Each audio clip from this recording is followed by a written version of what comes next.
বাংলাদেশের মানুষ অল্পতেই আপনার হতাশ হয়ে যায়, অল্পতেই খুশি হয়ে যায়। এই মুহূর্তে বাংলাদেশে একটা দুর্ভিক্ষ হয় নাই আওয়ামী লীগ চলে যাওয়ার পরে, এটাও তো একটা বিরাট অ্যাচিভমেন্ট। ইতিমধ্যে তো আপনার অনেকগুলো পরিবর্তন হয়েছে, অনেকগুলোতে একমত হয়েছে আপনার রাজনৈতিক দলগুলো।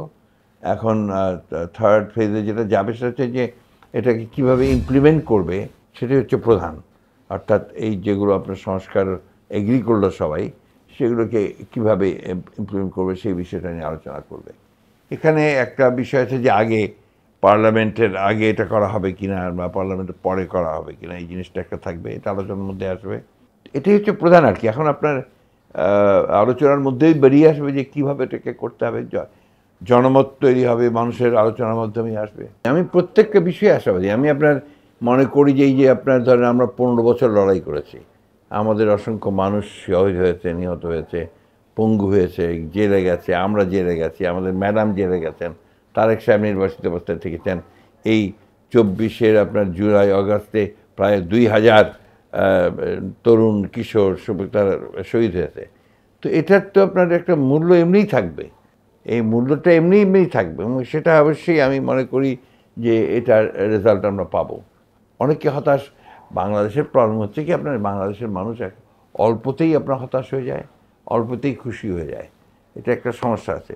তো হতাশ হওয়ার কিছু নেই। আমি মনে করি এখন পর্যন্ত আমরা যতটুকু এগিয়েছি যথেষ্ট এগিয়েছি, এবং রিফর্মসে যতটুকু এগিয়েছি সেটাও যথেষ্ট এগিয়েছি। এবং এই মুহূর্তে বাংলাদেশে একটা দুর্ভিক্ষ হয় নাই এই 1 বছরে আওয়ামী লীগ চলে যাওয়ার পরে, এটাও তো একটা বিরাট অ্যাচিভমেন্ট। আপনার এখন যে ওই সময়কার মতো আপনার ভয়াবহ 1048 লক্ষ কোটি অমুক কোটি টাকা পাচার হয়ে যাচ্ছে না, এটাও তো একটা বিরাট আপনার, ওটা তো স্টপ হয়েছে, ওটাও তো একটা বিরাট অ্যাচিভমেন্ট, তাই না? এই জিনিসগুলো আমরা নেই না কেন positively? 1 by 1, let's go 1 by 1, একটা একটা করে আমরা যাই, নিশ্চয়ই আমরা পারবো। পেরেছি তো, আমরা তো আপনার অতীতে সব কিছুই পেরেছি, কোনটা পারিনি? আমি আপনার 52-তে ল্যাঙ্গুয়েজ মুভমেন্ট পেরেছি, আমি 69-এ আমরা এরশাদ আইয়ুব খানকে সরিয়েছি, আমরা 70-তে পেরেছি, আমরা 71-এ যুদ্ধ করে দেশ স্বাধীন করেছি। আবার এই পরবর্তীকালে 91-এ ছাত্র আন্দোলন করে আমাদের স্বৈরাচার সরিয়েছি।